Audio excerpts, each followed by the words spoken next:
اور پھر اس کی ترجمہ اور اس کو تفسیر کو سمجھیں. قرآن کی باتیں ہم الحمدللہ سیکھتے چلے جاتے ہیں. آج بڑا پیارا موضوع ہے. آج اللہ کریم نے ایک شہر کی قسم ارشاد فرمائی ہے.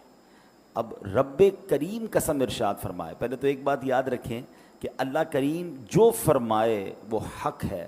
رب سے زیادہ کون سچا ہے اس رب کریم.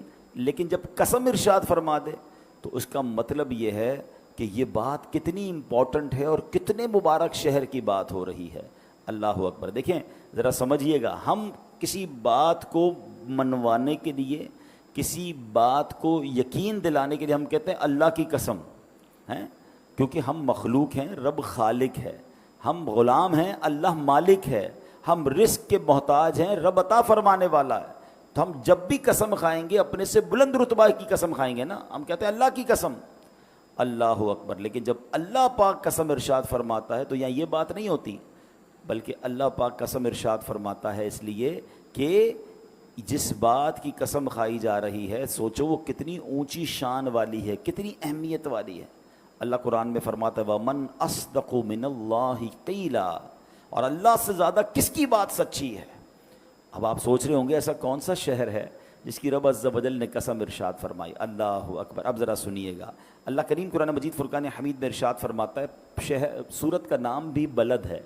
بلد کہتے ہیں شہر کو, اور یہ پارہ نمبر 30 میں ہے اور اس کی آیت نمبر 1 اور 2.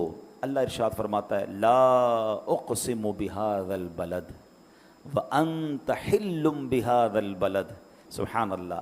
اب اس کا ترجمہ کیا ہے؟ رب کریم قرآن مجید میں ارشاد فرماتا ہے, اب ذرا اس کا معنی سمجھیے گا, مجھے اس شہر کی قسم. اے ہائے ہائے, کون سے شہر کی؟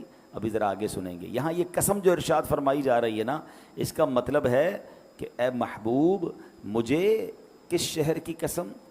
شہر مکہ کی قسم. یہاں بات ہو رہی ہے شہر مکہ کی. اور دیکھیں نا, یہ آج کل حج کے دن ہیں, دنیا بھر سے لوگ حج پر جا رہے ہیں اور خوشی خوشی احرام پہن کر اپنے رشتہ داروں سے مل کر سوئے حرم سفر کر رہے ہیں. حج کا سفر نصیب والوں کو نصیب ہوتا ہے. اب فلائٹس بھی شروع ہو گئی ہیں, بلکہ مکہ پاک حاجی پہنچنا بھی شروع ہو گئے ہیں. اللہ پاک سے ہماری بھی دعا ہے, ہمیں بھی یہ سعادت نصیب ہو جائے کہ ہم بھی احرام باندھیں, حرم پاک پہنچیں, کعبہ مقدسہ کی پرنور فضاؤں میں سانسیں لیں, کعبہ شریف کے نظاروں سے ہماری آنکھیں ٹھنڈک پائیں, کبھی ملتزم اور کچومیں, کبھی حجر اسود کے بوسے لیں, کبھی میزاب رحمت کے نیچے نفل پڑھنے کی سعادت ملے. اللہ کرے کہ ہمیں بھی منی, عرفات اور مزدلفہ کی مبارک ساعتیں نصیب ہو جائیں. خدا کی قسم جو منی کی وادی کی راتیں ہیں, ساری زندگی آپ بڑے سے بڑے 5 اسٹار ہوٹل میں رہ لیں, مگر جو ان خیموں کی راتوں کا لطف ہے, جو مزدلفہ کی پتھریلی زمین پر جب کوئی ٹینٹ بھی نہیں ہوتا, جب لاکھوں فرزندان توحید لبیک اللہم لبیک کی صداؤں کے ساتھ وہ رات گزارتے ہیں. اللہ اکبر. یہ لفظوں میں یہ مناظر بیان نہیں ہو سکتے. اللہ ہم سب کو نصیب فرمائے. اور سبحان اللہ, بڑی خوبصورت بات روایتوں میں ملتی ہے کہ حاجی کے لیے جو مزدلفہ کی رات ہے وہ شب قدر سے افضل رات ہے. اتنی مبارک رات. اللہ اکبر. عرفات کے دن کو لفظوں میں کیسے بیان کر دیں, جب سارے حاجی اللہ کی بارگاہ میں اپنے گناہوں کی معافی طلب کرتے ہیں. اور احادیث میں مضمون ملتا ہے کہ اللہ کریم اس دن سب کی بخشش فرما دیتا ہے. تو یہ ایسا سفر ہے کہ بس جب جب حج کے دن آتے ہیں نا تو بس دل تڑپ اٹھتا ہے, اور دل سے صدا کیا نکلتی ہے. یہ ذوالحجہ کا مہینہ آخری مہینہ ہے, اسلامی سال کا آخری مہینہ ہے. تو صلاۃ والسلام کا ایک شعر ہے نا, ذکر تھا آخری مہینے کا, تذکرہ چھڑ گیا مدینے کا, حاجیوں مصطفیٰ سے کہہ دینا, حاجیوں مصطفیٰ سے کہہ دینا, غم کے مارے سلام کہتے ہیں. اللہ ہمیں بھی جلدی جلدی حج کی سعادت نصیب فرمائے.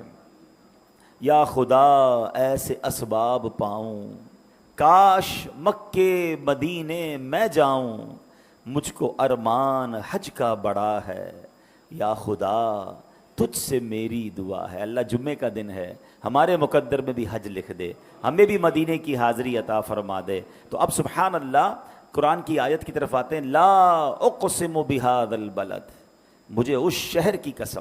اس آیت میں اللہ کریم نے مکہ پاک کی قسم ارشاد فرمائی ہے. تو اب ذرا غور کیجئے کہ جب رب قسم ارشاد فرما رہا ہے یہ کتنا مبارک شہر ہوگا. اچھا, اب شہر مکہ کی قسم جب ارشاد فرمائی تو ہو سکتا ہے کسی کے ذہن میں سوال آئے کہ واقعی یہ تو بڑا مبارک شہر ہے, وہاں کعبہ ہے, وہاں حجر اسود ہے, وہاں مکہ میں نبی پاک کی ولادت گاہ ہے, وہاں جناب حضرت ابراہیم علیہ الصلوۃ والسلام نے اس شہر کو اپنایا, مقام ابراہیم ہے, وہاں حجر اسود ہے, وہاں منا, عرفات, بہت کچھ ہے.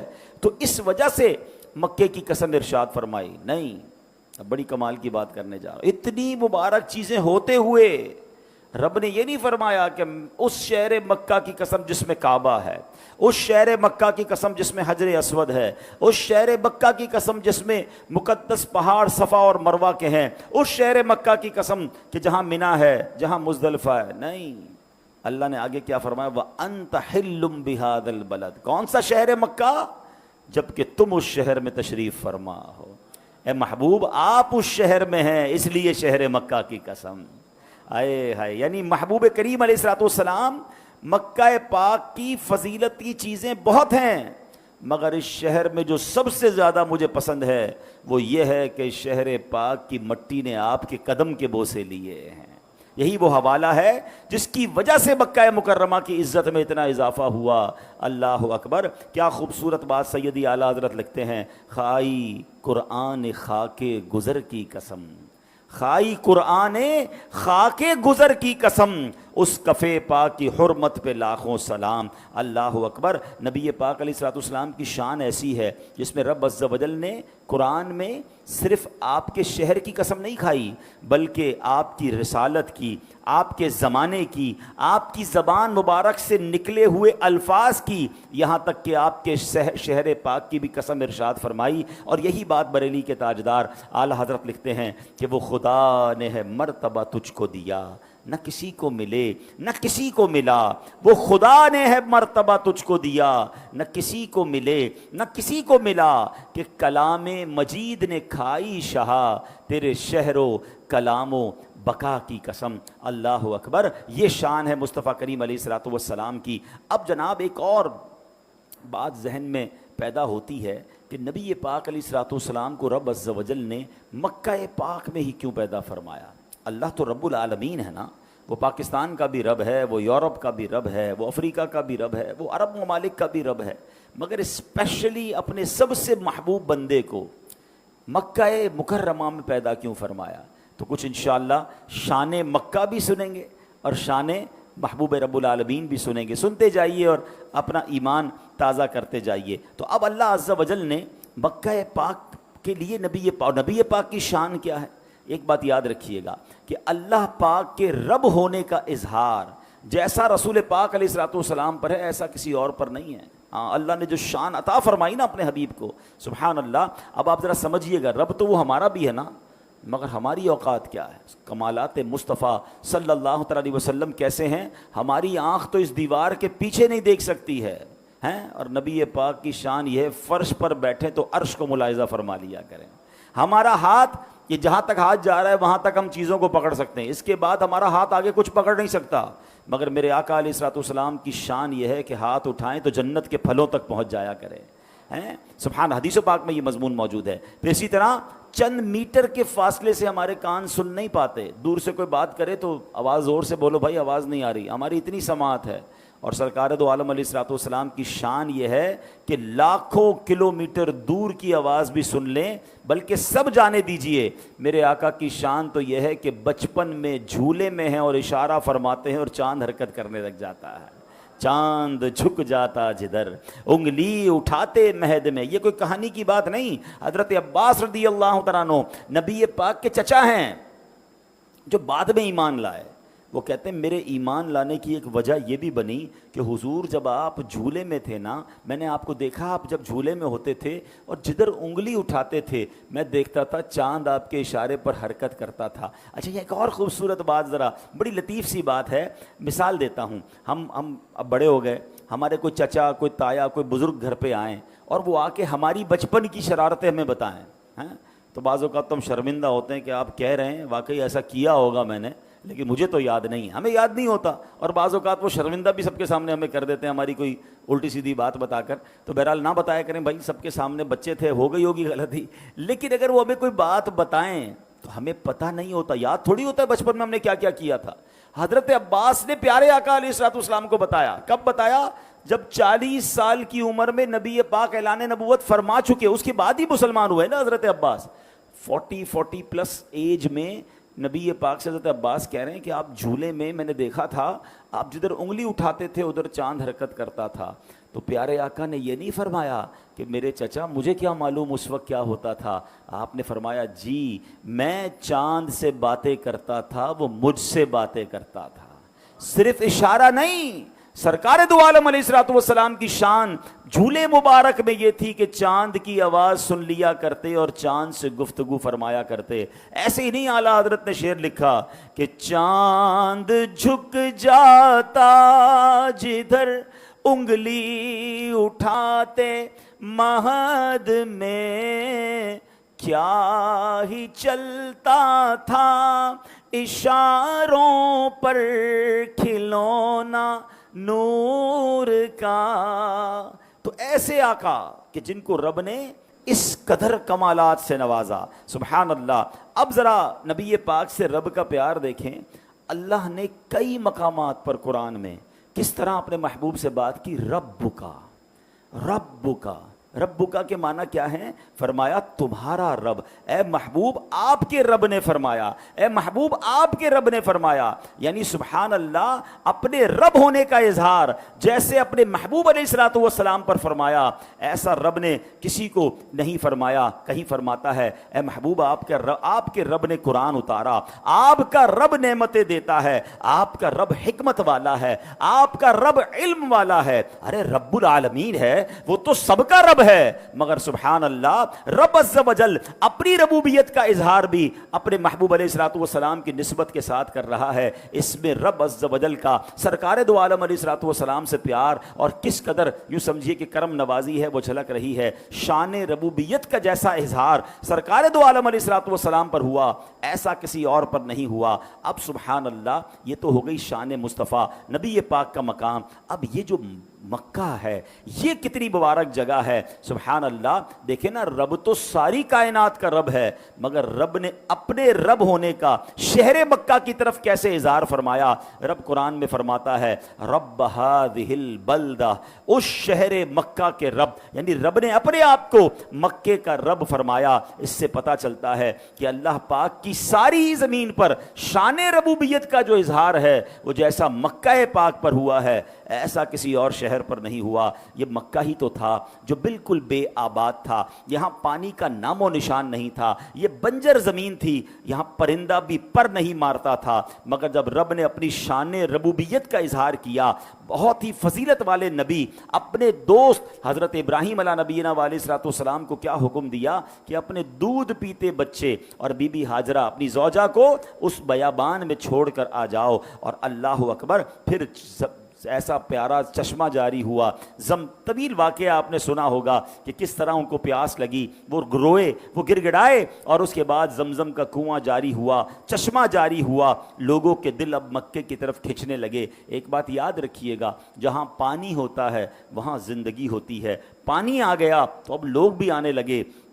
اور پھر اب کیا حال ہوا، اللہ نے کیسی شان ربوبیت کا اظہار کیا کہ جہاں مکے میں پرندہ پر نہیں مارتا تھا، آج حال یہ ہے کہ کروڑوں لوگ وہاں جانے کو ترس رہے ہیں. کبھی کبھی گورنمنٹ کو روکنا پڑتا ہے کہ بھائی اب ویزا نہیں ملے گا, اب پورا شہر فل ہو چکا ہے, اب جناب تھوڑے عرصے بعد کوٹا دیا جائے گا. اندازہ کیجئے یہ رب نے کیسا آباد کیا, اپنی شان کا کیسا نظارہ ہمیں دکھایا کہ اب سال کا کوئی دن, کوئی لمحہ ایسا نہیں ہوتا جب طواف جاری نہ ہو, مکہ آباد نہ ہو. اللہ اکبر. تو اب ذرا سوچئے کہ ایک ایسی شخصیت ہے کہ جس پر شان ربوبیت کا سب سے زیادہ اظہار ہوا, ایک ایسا شہر ہے جس پر رب نے اپنی شان ربوبیت کا سب سے زیادہ پوری دنیا میں اظہار کیا, تو رب نے پھر اپنے محبوب کو مکہ مکرمہ میں پیدا کیا. اس سے اندازہ ہوتا ہے کہ مکے کی شان کیسی ہے. لا اقسم بہذا البلد وانت حل بہذا البلد. کیا فرمایا رب نے؟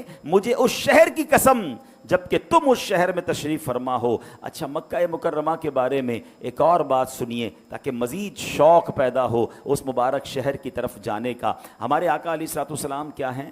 رحمت للعالمین. نبی پاک کون ہیں؟ رحمت للعالمین, تمام جہانوں کے لیے رحمت بن کر تشریف لائے. ایک بڑی کمال کی بات بتاؤں, پیارے آقا جب سے تشریف لائے نا دنیا میں, عذابات آنا بند ہو گئے ہیں. پہلے کی قوم پر بڑے عذاب آتے تھے, پتھر برستے تھے, آگ برستی تھی, پوری پوری قوم غرق کر دی جاتی تھی. جب سے نبی پاک دنیا میں تشریف لائے ہیں اس دنیا پر وہ والے عذابات کا سلسلہ ختم ہو گیا. اللہ اکبر. حضرت نوح علیہ السلام کی پوری قوم کو سیلاب میں غرق کر دیا گیا. قوم لوط کی جو قوم تھی اس کو آسمان پر اٹھا کر زمین پر پٹک کر برباد کر دیا گیا. جب سے نبی پاک آئے عذاب آنا بند ہو گئے. حالانکہ یہ اب عجیب بات تو یہ ہے کہ کفار مکہ مسلمانوں کو ٹیسٹ کرنے کے لیے, نبی پاک کو معاذ اللہ آرگیومنٹ کرنے کے لیے یہ دعا کیا کرتے تھے کہ ہم پر عذاب نازل کر کے دکھاؤ. اگر تم اللہ کے نبی ہو, جیسے پچھلی قوموں پر عذاب نازل ہوئے ہم پر عذاب نازل کر کے بتاؤ. بلکہ معاذ اللہ سے دعا کرتے تھے کہ اللہ ہم پر پتھر برسا دے, ہم پر دردناک عذاب اتار دے. ایسی جری قوم تھی کہ جو اس طرح کی دعائیں کرتی تھی. مگر قرآن میں رب نے جواب کیا دیا کہ تم پر عذاب نہیں آ سکتا. What was the reason? Listen carefully. اللہ فرماتا ہے وما کان اللہ لیعذبہم وانت فیہم, اور اللہ کی یہ شان نہیں کہ انہیں عذاب دے جب تک اے حبیب تم ان میں تشریف فرما ہو. ہیں تمہارے درمیان رسول پاک موجود ہیں, اس قوم پر عذاب نہیں آئے گا. اللہ اکبر. حالانکہ وہ دشمن تھے, وہ ایمان والے نہیں تھے, وہ اللہ رسول کے دشمن تھے, مگر دشمنوں کے درمیان بھی جب رحمت للعالمین تشریف فرما ہے تو عذاب نہیں آئے گا. تو سبحان اللہ, جو ایمان والے ہیں ان پر عذاب کیسے آئے گا؟ جو اللہ کے نبی کے دوست ہیں, اللہ کے ماننے والے ہیں, ان پر عذاب کیسے آئے گا؟ اور یہی بات اعلیٰ حضرت لکھتے ہیں, فرماتے انت فیہم نے عدو کو بھی لیا دامن میں. کیا فرمایا؟ وما کان اللہ لیعذبہم وانت فیہم. ارے ان پر عذاب کیسے آ سکتا ہے محبوب, تم ان کے درمیان ہو. وانت فیہم نے عدو کو بھی لیا دامن میں. عدو کہتے ہیں دشمن. حضور آپ ان کے درمیان تھے تو دشمن بھی بچ گیا, تو پھر دوست کا عالم کیا ہوگا؟ ذرا خوبصورت شعر سنیے گا. انت فیہم نے عدو کو بھی لیا دامن میں, عیش جاوید مبارک تجھے شیدائی یہ دوست. ارے جو نبی پاک کا شیدائی ہے اس کو تو پھر دنیا اور آخرت کی برکتیں مبارک ہوں. یہ تو وہ رحمت للعالمین ہیں کہ جن کی وجہ سے دشمنوں پر عذاب نہیں آتا. تو جو ایمان والے ہیں وہ دنیا میں بھی خیر میں رہیں گے اور آخرت میں بھی خیر رہیں گے. اللہ ہمیں ایمان پر اور نبی پاک کی غلامی پر استقامت نصیب فرمائے. تو اے میرے پیارے اسلامی بھائیوں, اب آئیے قاضی عیاض رحمۃ اللہ تعالی لکھتے ہیں مکہ پاک کیسا برکت والا ہے. ایک مرتبہ حضرت سعدون خولانی رحمۃ اللہ تعالی کے پاس کچھ لوگ آئے اور بتایا کہ فلاں قبیلے نے ایک شخص کو قتل کیا, پھر اس کی لاش کو آگ لگا دی. مگر حیرت کی بات یہ تھی کہ رات گئے تک اس کا جسم آگ میں رہا, مگر اس کی جسم پر آگ نے کوئی اثر ہی نہیں کیا. یہاں تک کہ اس کا سفید رنگ جو تھا وہ بھی آگ کی جلنے کی وجہ سے ویسا کا ویسا ہی رہا, رنگ بھی کالا نہیں ہوا. بڑے حیران ہیں ہم کہ آگ کیوں اثر نہیں کر رہی اس بندے پر. سعدون خولانی رحمۃ اللہ تعالی نے فرمایا اس مرنے والے شخص نے 3 حج کیے ہوں گے. جا کر چیک کرو. معلومات کی تو پتہ چلا کہ ہاں اس نے تو 3 حج کیے ہیں. تو انہوں نے فرمایا مجھے یہ بات پہنچی ہے جو بندہ 1 حج کرے اس نے اپنا فرض ادا کیا, دوسرا حج کرے اس نے اللہ پاک کی بارگاہ میں قرض پیش کیا, اور جس نے 3 حج کیے اللہ پاک اس کے جسم اور جسم پر اگنے والے بالوں کو جہنم پر حرام فرما دیتا ہے.